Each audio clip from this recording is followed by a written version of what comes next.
Welcome to Climb, Emily. Well, thanks for having me. Yeah, so let me tell the audience a little bit about you. Um, this is Dr. Emily Johnston, and Emily is a longtime friend. We actually met when we were 16 years old and ski raced together at Crystal Mountain here in Washington. I've asked Emily to join us because if you have not yet read her bio, it's a great read and it's worth the time to do it. So I'm gonna just tell you a little bit about this amazing woman.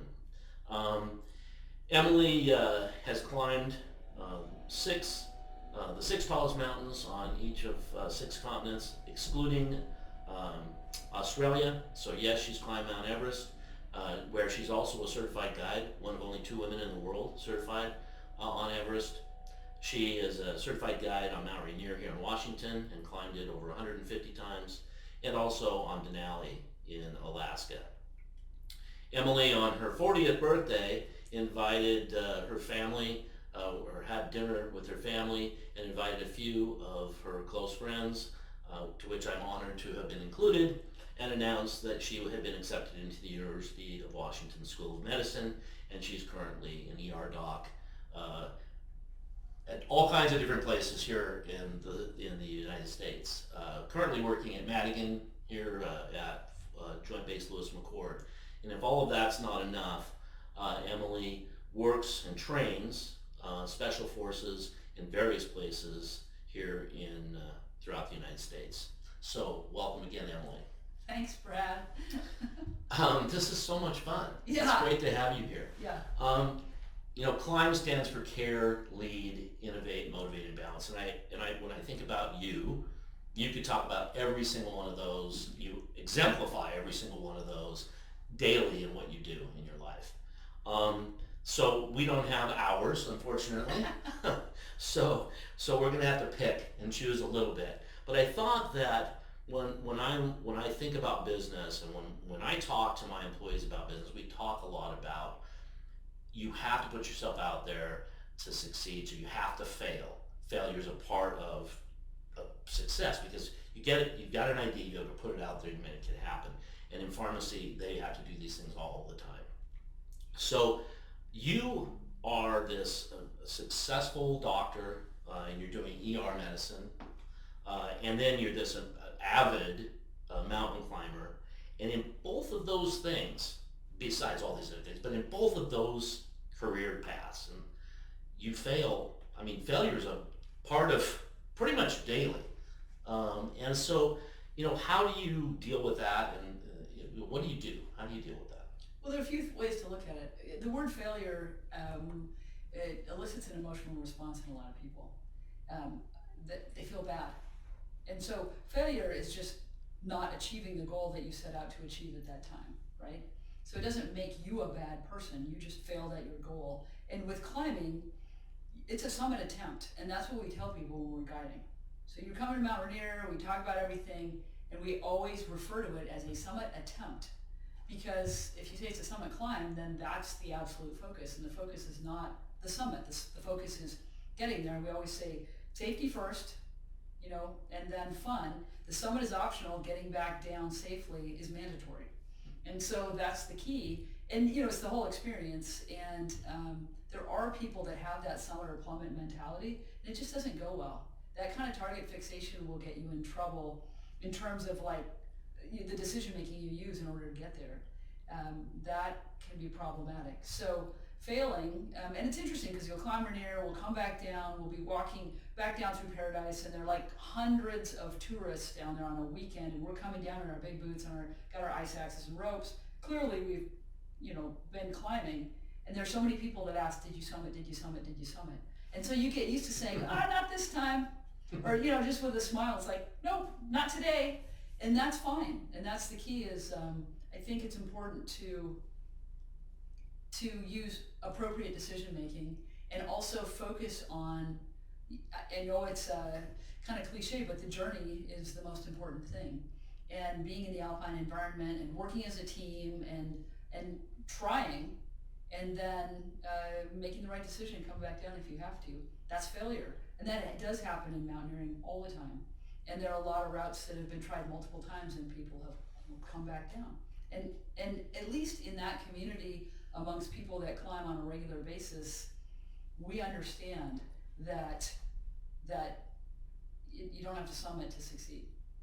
And you have failed at that summit goal, but you haven't failed as a person or as a climber or in any other way. And that's why it's kind of tough sometimes. People do get focused, particularly like the 7 Summits crew. They get very focused on summiting, which is fine as long as they're willing to go back a few times and keep working on it. So you can't have that emotional, when somebody says, failure, it's like, yeah, I failed at that. We're going to go up again next week or next year. Well, it's also a definition of success, right? You have to define what success really means. Right, exactly. Yeah, and success and failure aren't necessarily polar opposites either, because you can fail at summiting but still have a successful climb. In medicine, it's a little bit different. We say, I like to say, death is not the enemy, it just needs help with timing sometimes, right? Because great attitude. That's it's inevitable. Yeah, right. And we don't always get the outcome that we're looking for. We do the best that we can. And actually, I just gave a talk this morning to residents at Madigan at the Army Hospital where I work.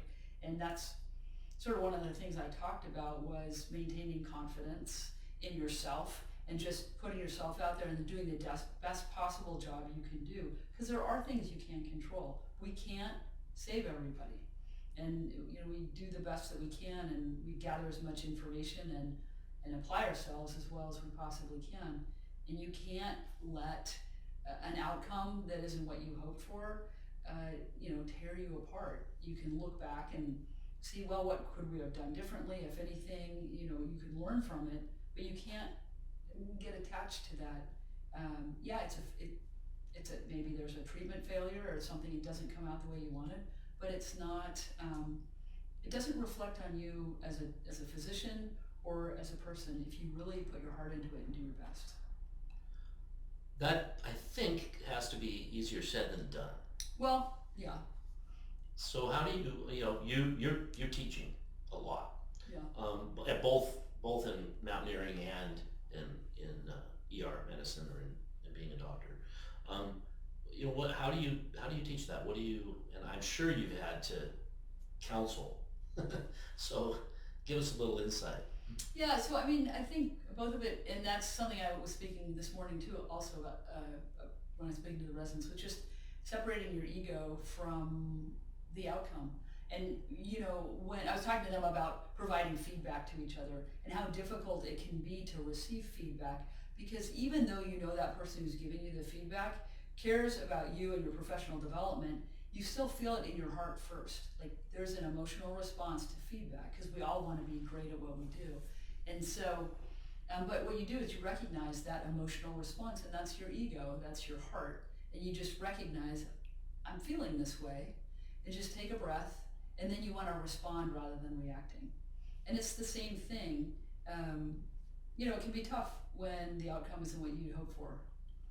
And so that you have to make room for the emotional side, for the human side, for the heart, and have it be. It doesn't reflect on who you are. It was the performance. It was what happened at that one time. But you can't let it erode your confidence. And I think the best way for me has always been, at any particular moment in a medical situation, in the mountains, on the river, in a variety of situations.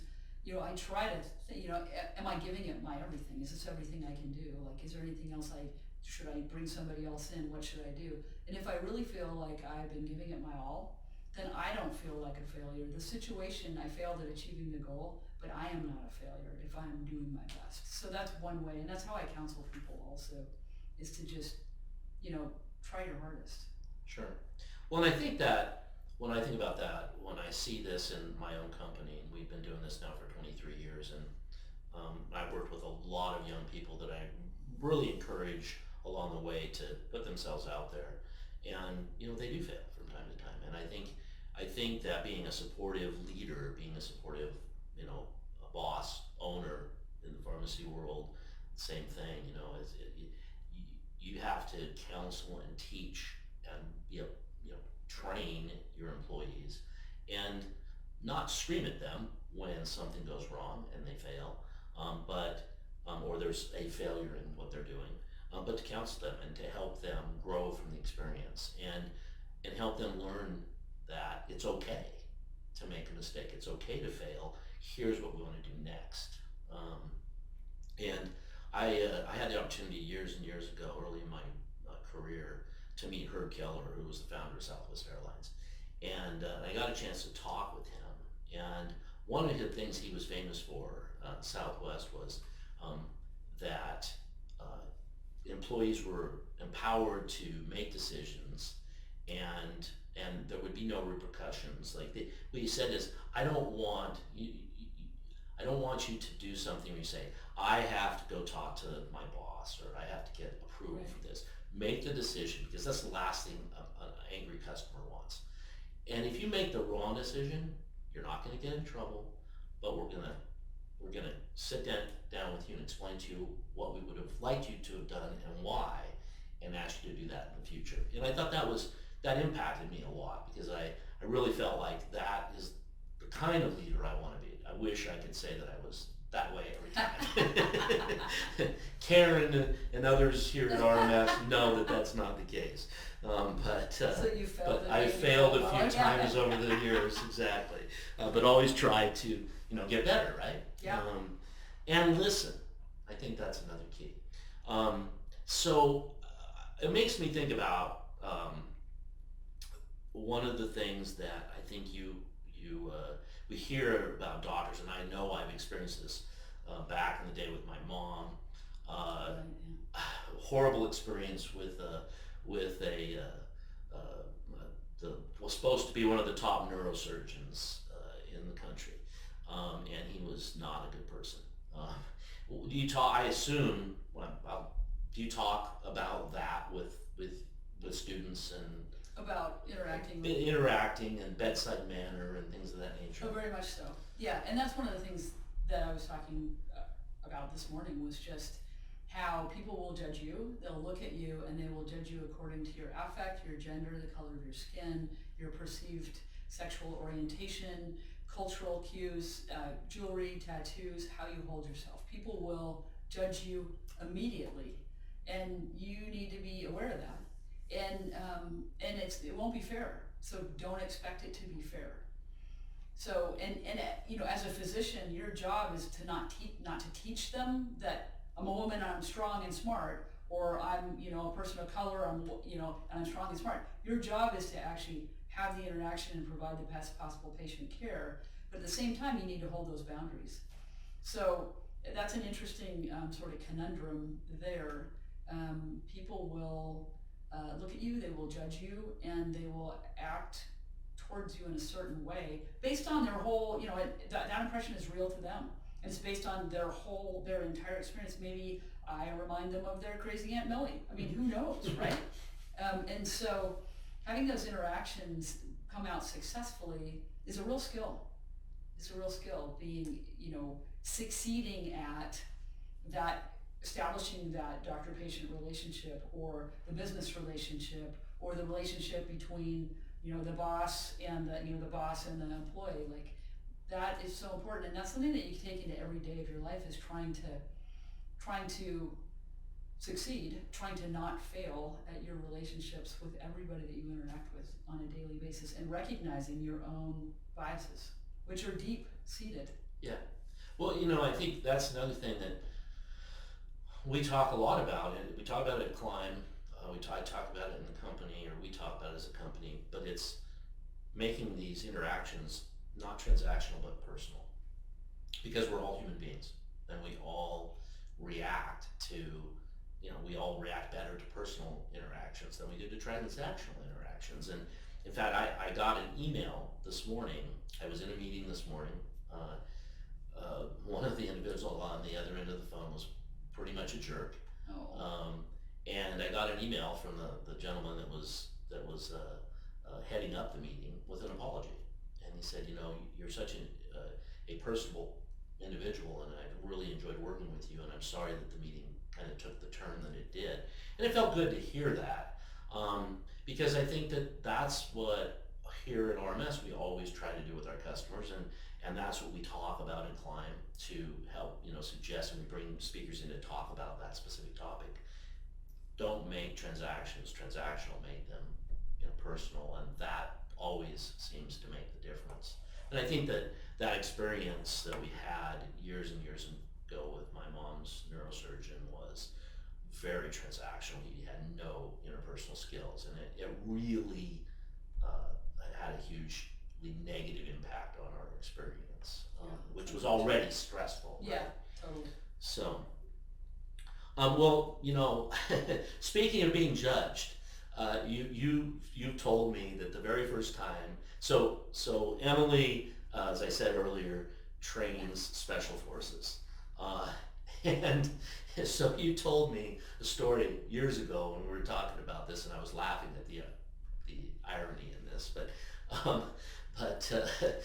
you told me, I think quote unquote, I walked in and they're looking at me like, who's this hippie chick? Totally. So, you were judged immediately. So tell us a little bit about that. Well, I'm judged immediately. I'm judging them too, because it's these young, super driven guys, and so I'm kind of expecting something from them, and they're expecting something from me. And that happens on a regular basis, where I walk in and I'm obviously the other in the room. There's no question about that, right? So, yeah. I mean, there's like, who is this old lady? Who is this old hippie chick, right? Because I look like I do now. I don't I don't dress up in any way. But, I think in that particular situation, my strategy is always just to come in like even, unflappable. That's not the moment to prove anything. That's just the moment to like do my best. I have information that is helpful to them, and it doesn't take long. I mean, I've never had a bad interaction. We always establish a relationship within a short period of time and realize that we both have things to share with each other. But realizing the impression you make on people when you walk in, you sense how they feel about you. And that's where I say be the golden retriever, because dogs have such a great, they know what we're going to do before we do it, right? They've been living with us for like 20,000 years. There's a reason why we keep them in our homes and we feed them, because they get it, And so that's like be the golden retriever in the room, which helps, kind of look like a golden retriever. But and have that emotional sense and intelligence to have sort of the emotional back and forth. The other thing is to just not take it personally. You can't take it personally. And it's also like what we're talking about failure too. Like you can't take it personally, and how someone, you can take it personally, but it's better not to. And how someone judges you, if you take it personally, well, one, they don't know me from, anybody. So any kind of judgment they have about me is based on really nothing, on their prior experience, but it's not about me. And if I take it personally and get emotional about it, that's my ego getting in the way. So instead, you don't take it personally, and if you cannot take it personally, then you can respond rather than reacting. And I think that helps quite a bit, is don't take it personally. And also don't let it erode your confidence, because if you're thinking, oh, I'm under the microscope, or, as a doctor, you walk in a room and they look at you and you can tell that they're not, that you're not what they expected as a doctor. Or maybe they expected a tall white male or something, and I walk in. That can erode your confidence and impede your performance if you don't just take a breath and realize, I'm not going to take this personally. I'm not going to let it erode my confidence. I belong here. Well, and I think that's really important to talk about, is don't take it personally. Oh, yeah. And again, that's an easier said than done, but what I think, we talk about it a lot here at RMS, because, we're doing online, or we're doing support over the telephone. Yeah. You don't know what's happening at the other end of that conversation. You don't know that there's, 10 people deep in line at the pharmacy and 3 crying kids, and, you don't know. You don't know the stress that person's under. And so it's important to recognize that, there's all kinds of things happening that you aren't aware of, and that are causing people to behave in a way they may never have behaved in, or don't normally behave. But I think that the key is you have to talk about it. You have to train on it. You have to teach your employees that. And the same goes in pharmacy, honestly. You have young people working there, or even if they're not young people, you still have to talk about the importance of, you don't know what the bad news that this person got, or what's causing them to be frustrated or angry, that that they're lashing out at you as you're filling the prescription, or you're trying to help them. And learning not to take things personally, I think, is a really important part of offering outstanding customer service, whether it be a doctor or wherever you are. Right. Um, And success, so even if it is, like, maybe that person didn't even have a bad day. Maybe it's just a mean person. But it's not your fault right, that that's a mean person, That's and a it good doesn't point. diminish you at all. You're still Right. just as great at your job, and that person maybe is, for whatever reason, and that's the thing, is to separate it out, to have a successful interaction. What you don't want to do is take the bait. You don't want to take the bait. Like, Yeah. they're grumpy, it's okay. You can just be yourself, be even and level, and let it go. And that's the hard part, is not taking it personally. But that helps, like we were talking about failure before, you don't take that personally either. If you fail, it's not because, and even if you fail because you made a mistake, it's like, wow, okay, I'm gonna learn from that. And you can't let it you can't let it tear yourself down. You have to, Right. yeah. And I think that's an important point, because it can really become just really self-defeating Right. the moment that you do that. Right, and then that's the worst neurohormonal environment for performance. When you're like on your heels, you're lacking your confidence, and you're doubting yourself, you don't perform well Yeah. in that situation. And so that's where, even if things are going sideways and not, it's you're climbing, this weather came in, something happened that you didn't expect, and the wheels are falling off a little bit. That's when you need to be on your game. That's when you need to, like, take your own pulse and make sure that it's nice and low and you're even, so that you can perform the best possible way. And that's true, I'm sure, in business and in these interactions with between customers and everything. Sure. Well, I think it's all part of planning, right? I mean, when you go to climb, you have a plan. When you go as a doctor, you walk into the room with a plan. Well, you learn what's going on, and Yeah. then you create a plan, right? I mean, I know from my experience in flying when I was a pilot in the Air Force, we had a plan for everything. Flying is easy. Taking off and landing is easy. It's dealing with the emergency that happens during those critical parts of flight that make the difference between whether people live or die. And that's handled by training. And I think in business it's the same thing. Having a plan for all kinds of different scenarios, being ready for a pandemic. I don't think Yeah, many I of us don't were, think we right? know that, right? Next time. Next time. But having have modeled and having practiced and trained and for all kinds of different situations or outcomes, I mean, that's the way to be successful. Yeah, and I teach whitewater guide training also. And when you run whitewater, you scout the rapid from the bottom up. Because if there's not an exit on some route that you scouted when you get to the bottom, then you just wasted your time starting at the top. So you scout from the bottom up. You have plan A, plan B, plan C. Because, the boat bumps off a rock and it pushes you the other direction. And there's no pause button. You're in the whitewater, so there's no pause button. So you're like, okay, I didn't mean to be on the right-hand side, but here I am. So you got a plan. You got all of your contingency plans. You have to. Yeah, and I'm surprised, in all these years you and I have whitewater together, and I've been on over 30 whitewater That's rafting right. trips. And, Okay, we'll have to change a couple that. of down the Grand Canyon. Yeah. I've only been out of the boat once on the Marciani River in Nepal. Oh, wow. We were on a 5-day trip, and the raft I was in flipped, and I got cycled a couple of times. Sounds awful. It was awful. You can't tell what the hell's even going on. You don't know what's up, down, or anything else. I came up and boom, under the water. I think I'm gonna drown. Back up, and then boom, under the water. Yeah, it was crazy. But there was one of the passengers on the trip was cycled 7 times, so I was only cycled two or three.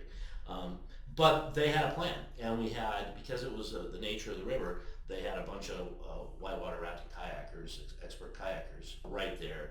And although it took a little bit of time to get to the woman that was getting pulled under, but it was all part of a plan, right? And we had scouted that, and our 3 boats made it through, and one, I think the guy made a mistake, but whatever. We all went out, right? And nobody got hurt. A few people got shaken up, but I think, again, back to it, it's just there's a game plan. Yeah, well, you hope for success and you plan for failure. Yeah. Yeah, in everything. Right. And that's crucial, and that is planning ahead, and also like realizing where your weaknesses are, and then planning for that, and that's a tough one, because we all have weaknesses, and if you can identify and embrace your own weaknesses, then you're more likely to have that backup plan that suits you. Because when you fail at plan A, then maybe you can succeed at plan B or C or D or E. Sure. Great point. And so I have to think about another situation when you were saying that. Nepal, Mount Everest, in I can't remember what year when the big earthquake hit. 2015. And you were the camp doctor at. Actually, I wasn't. I was a guide. I wasn't you were working as a doctor. Oh, okay. Yep, I was working as a guide. And but you were Camp 2 when it happened? Camp 1. Camp 1? Yeah, so above the Kumbu Ice Fall. Okay. Yeah. And you guys had to be rescued off there, right? We did, and that was really tough, because this happened, the earthquake and the avalanche, and quite a few people died at base camp and were injured, and I was at Camp 1, and the Kumbu Ice Fall, we couldn't get through there because there are all these ladders and fixed lines, and big blocks of ice had moved and stuff, so we couldn't get through there. So that was really tough, obviously, for everyone that was affected at base camp. But from my personal perspective, the tough thing was, here I'm an ER doc and a mountain guide, and I'm working as a mountain guide, and I can hear everything going on there, and there are like 7 doctors in base camp, and there are all these injured people, and there's nothing I can do. Like, I'm just sitting up there listening on the radio. Like, that was crusher. Oh, sure. Yeah. Was anybody injured at Camp 1? No, not really. And that's the thing, that was tough. But the way that the team pulled together in base camp was unbelievable. We were listening to the whole thing on the radio. They flew us off 2 days later. There was no way to get back down through the Kumbu Ice Fall, so everyone got flown by helicopter from Camp 1 back down. And it was remarkable how the base camp had been transformed into basically it was like a mass cow situation. And how many people were there? In base camp? Yeah. Probably 700 people, maybe somewhere 600 to 800 people. Wow. Including everybody, Okay. Yeah, so it was quite a few people, and I believe there were 19 deaths and about 70 injuries in that event. Yeah, so that was a tough one. Yeah, absolutely. And then you actually stayed on, I think, in Kathmandu for a little some bit. time to help with recovery. Is that what it was at that Yeah, point? we actually walked out slowly, and we tried to help as much as we could, because the villages that we walked through had been hit by the earthquake, so we were helping out as much as we could. But eventually made it back to Kathmandu. Well, let me transition a little bit, because now everybody knows that you're an amazing ER doc, you're an amazing mountaineer, and we just heard that you're a whitewater rafting guide as well. That's true. And that you teach you're trained in special forces, and you're headed to Dartmouth to teach a class here next week, I think you said. Yeah, a couple weeks. Yeah. So we talk balance is one of the words in climb. So let's transition to talk a little bit about balance. People talk about it. You gotta know when you have it, when you don't have it. So you've got multiple time-consuming careers. How do you maintain balance? Yeah, that is a good question, and it doesn't always work. So it is tough, and they're both really time-consuming. And as a physician, it's like not only are you working as a physician, but you have to keep up with the literature, right? You have to know what's going on, because things are changing. So it is a constant. And anybody who's thinking about going to medical school, or I'm sure pharmacy school as well, which I haven't done, but stuff is changing. So it's like, you don't just go to school and, oh, well, I'm done, I know everything now. Like, it's the rest of your life, you're like shackled to academia, which is fine, it keeps me out of trouble. But that's an important thing, Sure. And it does take a lot of time. And then the climbing also takes quite a bit of time, like actual, being on the mountain and training to be on the mountain, like staying in shape, those two balance. But I have definitely made choices, like freedom over security, definitely. That's one of the choices that I've made on a regular basis that a lot of people don't make. But I'm not responsible for a whole lot of things outside of my careers, which makes it easier. And it's funny, I have this friend, Melissa, who's just a great friend. She was a Craigslist roommate. She was my last choice for Craigslist roommate. This is more than 10 years ago, and she is still one of my best friends, which is hilarious. But when I get all these offers to do all these cool things, and I'm like, I'll call her and go, say, hey, Melissa, so I got this, and this. And she's like, you need to say no to 3 of those things. I'm like, really? She's like, yes. Can I hire you as my assistant? No. She's got boundaries, so you gotta have boundaries. And she's great, and every time I'm like, can I hire you as my assistant? She's like, no, I have boundaries too, And so it's just funny. I think having boundaries is really important. And having a plan that we spoke about, and then having reasonable goals, and then also knowing when you're not going to, be able to do everything you want to do. So that is important. And, I get all kinds of great offers to go do all kinds of cool things and, teach things and all this. I definitely there are a lot more things that I want to do than I have the time to do. And so prioritizing is important. In my computer, when I open my computer, I have in a little, just a sheet of paper, I actually have my little life plan, and it's got it's body, mind, spirit, work, maintenance, and I just have 3 or 4 things written down, and I update it every 4 to 6 months. I get out the colored pencils and draw stuff, and it sounds kind of groovy, doesn't it? But truly, the thing is, it's kind of this is what I'm going to focus on. And so when I get some kind of offer, I mean, that is my blueprint for balance, is looking at that thing. So before I answer yes or no or decide to do this or that project, I'll look at that and be like, is that really what I'm planning to do? Is that really gonna fit? Because if I say yes to too many things, then this balance that I have, this balance blueprint, doesn't happen anymore. Sure. And I have also a little piece of paper that I made up that basically is when I can, is the plan for the day tomorrow. And my perfect day will be, exercise, social time, some mind time, some work. I have spots where I can write things down, what I'm hoping to do, just to maintain balance, even in the micro of a day. And then the blueprint is sort of the macro in the next however many months. So that helps me keep balance.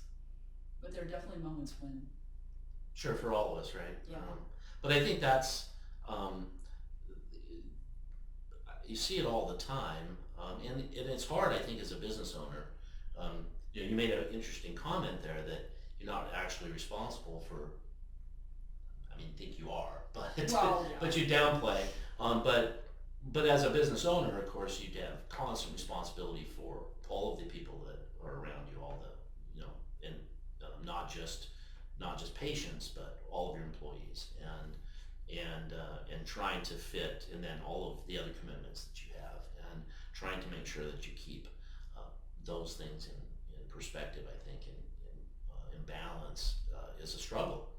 I know I struggle with it, but I do something similar to you. I have a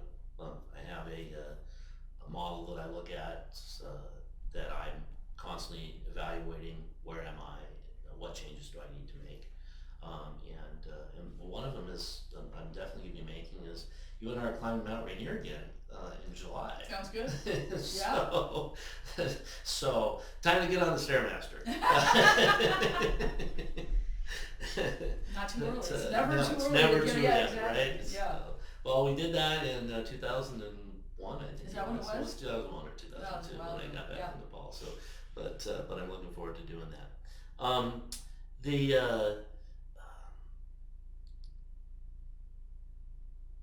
Can you? I'm just trying to think.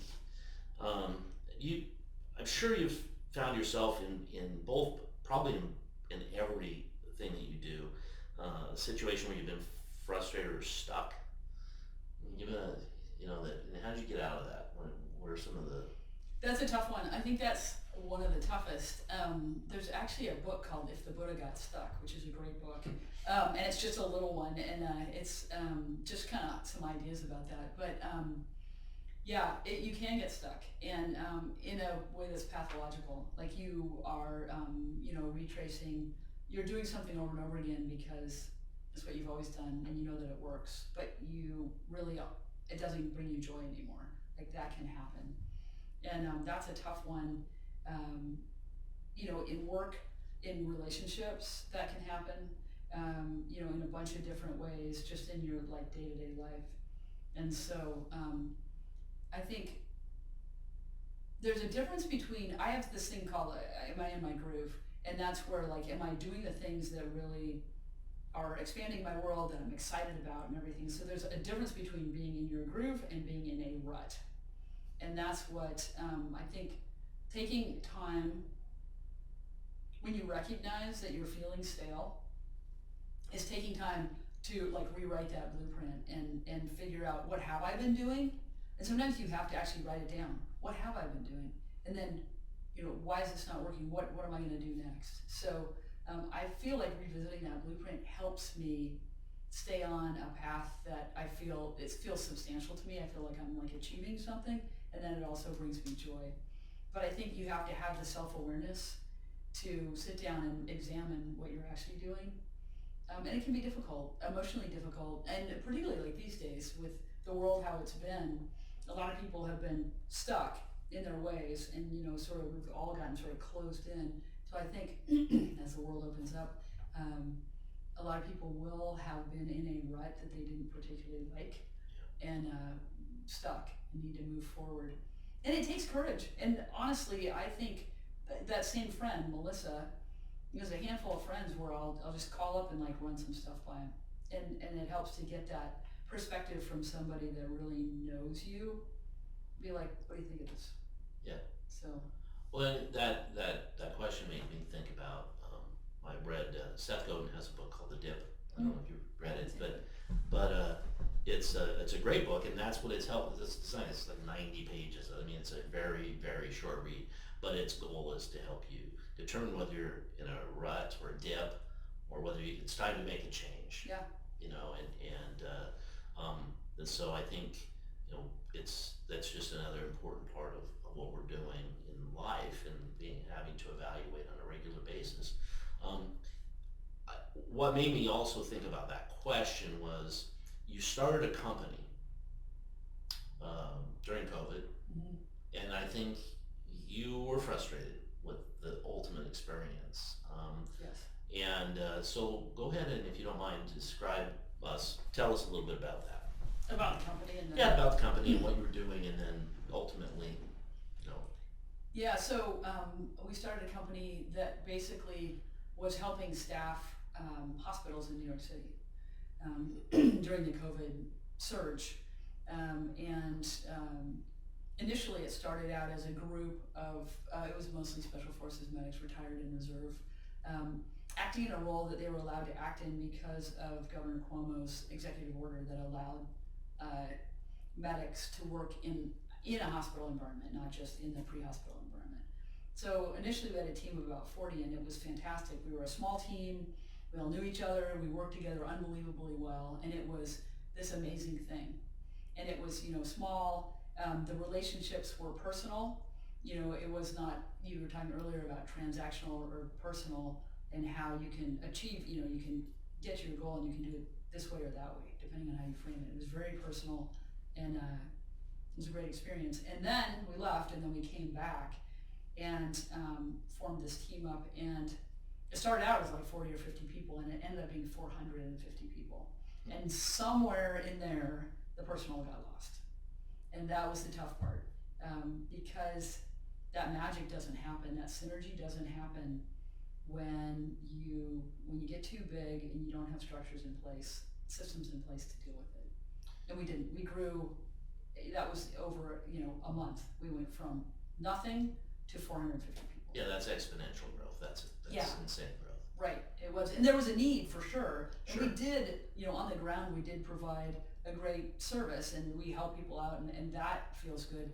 But the way the company grew really fast, and we just, we had a really difficult time keeping it personal and high quality. We just had a really hard time doing that, which is predictable. And that was a failure. That was a failure. And it was a tough thing. And looking back, I'm still kind of recovering from that. I'm like, still, it's sort of like, well, what happened there? But you have so much more experience in business. Like, I have none. I never meant to start a business. It just happened. And so it's pretty interesting to look at. And the further away I get, the more of an aerial view. I'm like, oh yeah, there was that, or this. Or I read about this in some book about business, like we did that classic mistake of this, kind of thing. So I've learned a lot from it. So, well, but yes, I've been in business, but I've never seen that kind of growth. So Right. I'm not sure. I I'm don't not sure recommend many it. people, maybe Jeff Bezos has seen that Yeah. kind of growth, right? But in 1 month going from nothing to 450 employees, and And it was that's, ultimately, that's it was crazy. driven by the need. Sure. Oh yeah. And so Absolutely. the motivation was coming from the right place, but that's a hard thing to do, I discovered. So what's next for Emily Johnston? Well, a bunch of things, as you can imagine. In the near future, actually, a bunch of recreational fun stuff, which is great. And that actually goes back to the balance thing. Right. There were a few years ago, I was a climbing guide, river guide, ski patroller for 15 years and then went back to medical school. And I just remember when you work as a climbing guide, river guide, ski patroller, you don't make much money and you don't have a lot of resources. And so I just remember working 63 days in a row or something like that, because that's what you do. And I remember thinking, I need to do more fun things with friends with not getting paid for it. Like, I need to do more recreation. And, it's tough when your vocation and your recreation end up being the same thing. Yeah.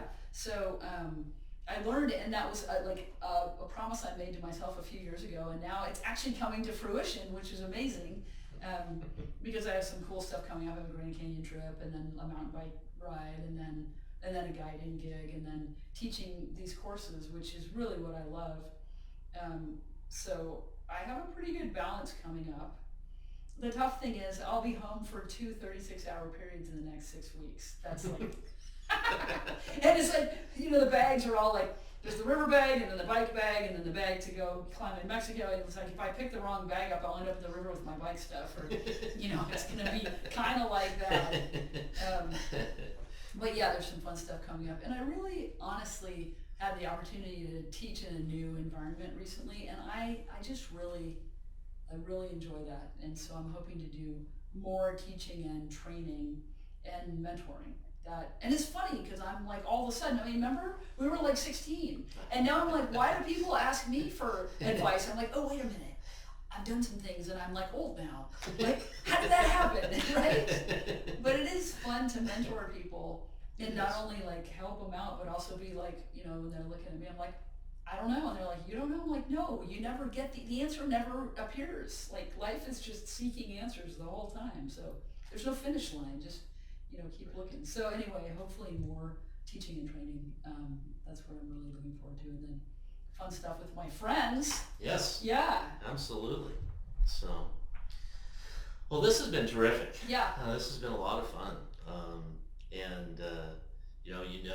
I think the world of you. You've been an inspiration to me, and as you have to me. Well, and I've had a blast getting to do things in Nepal and all over the world that, I'm kind of trying to follow your lead.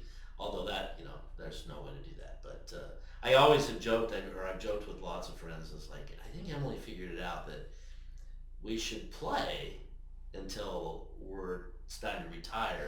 Yeah. Then we should work until we die. Yeah, And, or just play some more. Or just play some more. But I have to I'm gonna say that you have always been an inspiration to me, and I was not nearly as I wasn't as good at structure and goals as you were.